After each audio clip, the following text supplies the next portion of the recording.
మహాభారతంలో కృష్ణ నిర్యాణానికి ముందే బలరాముడు తన అవతారాన్ని చాలించి వైకుంఠానికి వెళ్ళడం మనం విన్నాం.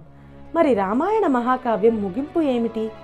రావణ సంహారం తరువాత రాముడి పట్టాభిషేకంతో కథ ముగిసిందని సినిమాల్లోనూ సీరియల్స్లోనూ చూసి మనం తృప్తి పడతాం. కానీ మిత్రులారా, అసలైన రామాయణ పట్టాభిషేకం తరువాతే మొదలైంది. రావణ వధ అనంతరం రామచంద్రుని జీవితంలో ఎన్నో మలుపులు, హృదయాన్ని ద్రవింపజేసే వేదనాభరిత సంఘటనలు చోటు చేసుకున్నాయి. లోక కళ్యాణం కోసం రాముడు తన ప్రాణప్రియమైన సీతమ్మను అడవికి పంపాల్సి రావడం, గర్భవతిగా ఉన్న జానకీమాత వాల్మీకి ఆశ్రమంలో లవకుశులకు జన్మనివ్వడం మనకు తెలిసిన విషయమే. కానీ భూమాత ఒడిలోకి సీతమ్మ ఎందుకు వెళ్ళిపోయింది? రామనవమిని పండుగలా జరుపుకునే మనం రాముడు ఈ లోకాన్ని వీడి వెళ్ళిన ఆ గంభీరమైన ఘట్టాన్ని ఎందుకు చర్చించుకోకూడదు?